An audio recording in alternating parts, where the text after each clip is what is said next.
Doctor صاحبہ یہ بتائیے کہ آج کل کئی قسم کی درود شریف پڑھی جاتی ہیں، ان میں سے ہمیں کون سی پڑھنی چاہیے؟ نبی صلی اللہ علیہ وسلم پر درود شریف پڑھنے کے کئی صیغے ہمارے ہاں مشہور ہیں. اس میں کچھ تو وہ ہیں جو آپ صلی اللہ علیہ وسلم سے ثابت ہیں، اور کچھ ایسے ہیں کہ جو لوگوں نے بعد میں خود بنا لیے ہیں. تو وہ ایسے تمام ورژن یا ایسی تمام عبارتیں جو لوگوں نے خود اس معنی کی بنائی ہیں، خواہ وہ عربی میں ہیں یا اردو میں ہیں، تو ان کو پڑھنے کی حد تک تو پڑھا جا سکتا ہے. یعنی اگر نثر میں کوئی ایسی عبارت موجود ہے جس میں آپ صلی اللہ علیہ وسلم کے لیے دعا کی گئی ہے یا آپ کی مدح کی گئی ہے یا آپ پر سلام بھیجا گیا ہے، خواہ وہ نثر میں ہو یا شعر میں، تو اس میں حرج تو کوئی نہیں.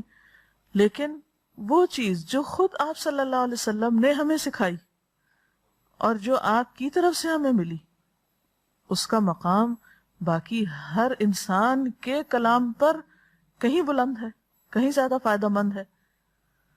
تو وہ درود شریف جو مسنون ہے، وہ صیغہ جو آپ سے ثابت ہے، اس کا پڑھنا افضل ہے، وہی اصل درود ہے. اور باقی تو انسانوں کے خیالات یا جذبات کا اظہار ہے، خواہ وہ شعر میں ہو، خواہ وہ نثر میں ہو، خواہ وہ اردو میں ہو، خواہ پنجابی میں ہو یا کسی اور زبان میں ہو، وہ تو پھر انسانوں کے کلام ہے نا. تو جس طرح اللہ سبحانہ وتعالیٰ کے کلام کو باقی تمام انسانوں کے کلام پر فضیلت ہے، اسی طرح نبی صلی اللہ علیہ وسلم کے کلام کو بھی باقی انسانوں کے کلام پر فضیلت ہے. ایک عام شاعر کتنی بھی خوبصورت بات کرے، لیکن اللہ کے رسول صلی اللہ علیہ وسلم سے آگے تو اس کی بات نہیں ہو سکتی.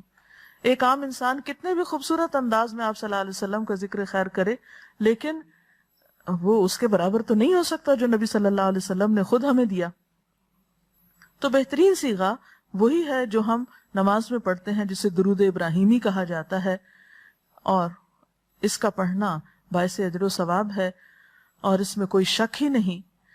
اسی طرح یہ چونکہ تھوڑا طویل ہے تو اس کو مختصر انداز میں بھی آپ پڑھ سکتے ہیں. مثلا صرف اگر آپ صلی اللہ علیہ وسلم کہہ رہے ہیں تو یہ بھی درست ہے، یہ بھی درود شریف مکمل ہے ایک طرح سے، اگرچہ مختصر ہے.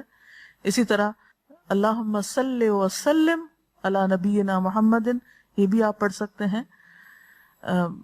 صلی اللہ علی النبی الکریم کہہ سکتے ہیں.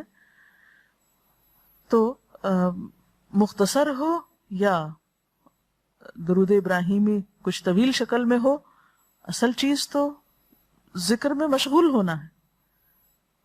تعداد میٹر نہیں کرتی جتنا وہ احساس اور جذبہ اور عقیدت جو کہ درود شریف پڑھتے ہوئے آپ صلی اللہ علیہ وسلم کے لیے ہماری ہو سکتی ہے.